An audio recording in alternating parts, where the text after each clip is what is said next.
ನಮಸ್ಕಾರ ಸ್ನೇಹಿತರೆ. ಗುಜರಾತ್ ಟೈಟನ್ಸ್ ಮತ್ತೆ ಸಿಎಸ್ಕೆ ನಡುವಿನ ರೋಚಕ ಪಂದ್ಯದಲ್ಲಿ ಗುಜರಾತ್ ಟೈಟನ್ಸ್ ತಂಡ ಭರ್ಜರಿಯಾಗಿ ಗೆದ್ದ ನಂತರ ಬದಲಾಯಿತು ಐಪಿಎಲ್ 2024ರ ಪೂರ್ತಿ ಪಾಯಿಂಟ್ಸ್ ಟೇಬಲ್. ಗುಜರಾತ್ ಗೆದ್ದ ನಂತರ ಆರ್ಸಿಬಿ ತಂಡಕ್ಕೆ ಆಯಿತು ಪಾಯಿಂಟ್ಸ್ ಟೇಬಲ್ ನಲ್ಲಿ ದೊಡ್ಡ ಲಾಭ. ಹಾಗಾದರೆ ಪಾಯಿಂಟ್ಸ್ ಟೇಬಲ್ ನಲ್ಲಿ ಯಾವ ಬದಲಾವಣೆಯಾಗಿದೆ, ಆರ್ಸಿಬಿ ತಂಡ ಸದ್ಯ ಯಾವ ಸ್ಥಾನಕ್ಕೆ ತಲುಪಿದೆ, ಇದರ ಬಗ್ಗೆ ಸಂಪೂರ್ಣ ಮಾಹಿತಿಯನ್ನು ಈ ವಿಡಿಯೋದಲ್ಲಿ ತಿಳಿದುಕೊಳ್ಳೋಣ. ದಯವಿಟ್ಟು ವಿಡಿಯೋ ಕೊನೆಯ ತನಕ ನೋಡಿ ಮತ್ತೆ ಇತರರಿಗೂ ಕೂಡ ಶೇರ್ ಮಾಡಿ. ಅದಕ್ಕೂ ಮುನ್ನ ಸ್ನೇಹಿತರೆ, ನೀವು ಕೂಡ ಆರ್ಸಿಬಿ ತಂಡದ ಅಭಿಮಾನಿಯಾಗಿದ್ದರೆ ಈ ವಿಡಿಯೋಗೆ ಒಂದು ಲೈಕ್ ಮಾಡಿ. ಮತ್ತೆ ನಿಮ್ಮ ಪ್ರಕಾರ ಆರ್ಸಿಬಿ ತಂಡ ಈ ಬಾರಿ ಕ್ವಾಲಿಫೈಯರ್ ಹಂತಕ್ಕೆ ಪ್ರವೇಶ ಪಡೆಯಲು ಯಶಸ್ವಿಯಾಗುತ್ತಾ ಎಂದು ನಮಗೆ ತಪ್ಪದೇ ಕಮೆಂಟ್ ಮೂಲಕ ತಿಳಿಸಿ. ಸ್ನೇಹಿತರೆ, ಗುಜರಾತ್ ಟೈಟನ್ಸ್ ಮತ್ತೆ ಸಿಎಸ್ಕೆ ನಡುವಿನ ಮಹತ್ವದ ಪಂದ್ಯದಲ್ಲಿ ಟಾಸ್ ಸೋತು ಮೊದಲು ಬ್ಯಾಟಿಂಗ್ ಮಾಡಿದಂತ ಗುಜರಾತ್ ತಂಡ ಶುಭ್ಮನ್ ಗಿಲ್ ಮತ್ತೆ ಸಾಯಿ ಸುದರ್ಶನ್ ಅವರ ಸ್ಫೋಟಕ ಶತಕದ ನೆರವಿನಿಂದ 231 ರನ್ಗಳ ಬೃಹತ್ ಮೊತ್ತವನ್ನು ಕಲೆ ಹಾಕಿತ್ತು. ನಂತರ 232 ರನ್ಗಳ ಬೃಹತ್ ಗುರಿ ಬೆನ್ನಟ್ಟಿದ ಸಿಎಸ್ಕೆ ತಂಡ ಆರಂಭದಲ್ಲಿಯೇ ಪ್ರಮುಖ 3 ವಿಕೆಟ್ ಕಳೆದುಕೊಂಡು ಅಕ್ಷರಶಃ ಸಂಕಷ್ಟದಲ್ಲಿ ಸಿಲುಕಿತು. ಆದರೆ ನಂತರ ಮೊಯಿನ್ ಅಲಿ ಮತ್ತೆ ಡೆರೆಲ್ ಮಿಚೆಲ್ ಅವರು ಸ್ವಲ್ಪ ಮಟ್ಟಿಗೆ ಹೋರಾಡಿ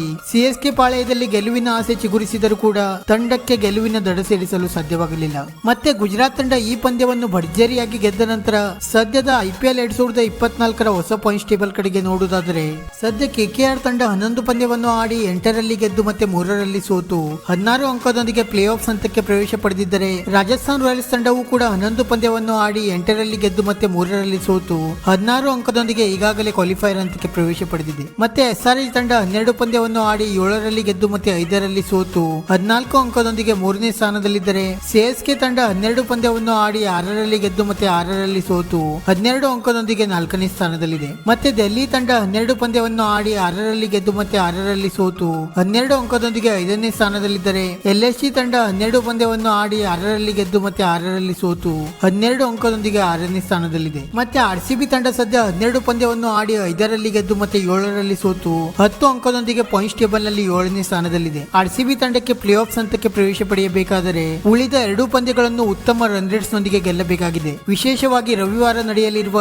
ಸಿಎಸ್ಕೆ ಮತ್ತೆ ರಾಜಸ್ಥಾನ್ ನಡುವಿನ ಪಂದ್ಯದಲ್ಲಿ ಸಿಎಸ್ಕೆ ಈ ಪಂದ್ಯದಲ್ಲಿ ಸೋಲಬೇಕು. ನಂತರ ಆರ್ಸಿಬಿ ಮತ್ತೆ ಡೆಲ್ಲಿ ನಡುವಿನ ಪಂದ್ಯದಲ್ಲಿ ಆರ್ಸಿಬಿ ತಂಡ ಉತ್ತಮ ರನ್ ರೇಟ್ಸ್ ನೊಂದಿಗೆ ಗೆಲ್ಲಬೇಕು. ಹೀಗಾದರೆ ಆರ್ಸಿಬಿ ತಂಡ ಪ್ಲೇ ಆಫ್ ಹಂತಕ್ಕೆ ಇನ್ನಷ್ಟು ಹತ್ತಿರವಾಗಲಿದೆ. ನಂತರ ಗುಜರಾತ್ ಟೈಟನ್ಸ್ ತಂಡ 12 ಪಂದ್ಯವನ್ನು ಆಡಿ 5ರಲ್ಲಿ ಗೆದ್ದು ಮತ್ತೆ 7ರಲ್ಲಿ ಸೋತು 10 ಅಂಕದೊಂದಿಗೆ 8ನೇ ಸ್ಥಾನಕ್ಕೆ ತಲುಪಿದರೆ, ಮುಂಬೈ ಇಂಡಿಯನ್ಸ್ ತಂಡ 12 ಪಂದ್ಯವನ್ನು ಆಡಿ 4ರಲ್ಲಿ ಗೆದ್ದು ಮತ್ತೆ 8ರಲ್ಲಿ ಸೋತು 8 ಅಂಕದೊಂದಿಗೆ ಈಗಾಗಲೇ ಐಪಿಎಲ್ 2024ರಿಂದ ಹೊರಬಿದ್ದಿದೆ. ಮತ್ತೆ ಪಂಜಾಬ್ ಕಿಂಗ್ಸ್ ತಂಡವು ಕೂಡ 12 ಪಂದ್ಯವನ್ನು ಆಡಿ 4ರಲ್ಲಿ ಗೆದ್ದು ಮತ್ತೆ 8ರಲ್ಲಿ ಸೋತು 8 ಅಂಕದೊಂದಿಗೆ ಈಗಾಗಲೇ ಐಪಿಎಲ್ ನಿಂದ ಹೊರಬಿದ್ದಿದೆ. ಸ್ನೇಹಿತರೆ, ಇದಾಗಿತ್ತು ಸದ್ಯದ ಐಪಿಎಲ್ 2024ರ ಪಾಯಿಂಟ್ಸ್ ಟೇಬಲ್. ಇದೇ ರೀತಿ ಪ್ರತಿಯೊಂದು ಕ್ರಿಕೆಟ್ ಸುದ್ದಿಗಾಗಿ ಈ ವಿಡಿಯೋಗೆ ಒಂದು ಲೈಕ್ ಮಾಡಿ ಮತ್ತೆ ನಮ್ಮ ಈ ಚಾನೆಲ್ ಅನ್ನು ಸಬ್ಸ್ಕ್ರೈಬ್ ಮಾಡಲು ಮರೆಯಬೇಡಿ.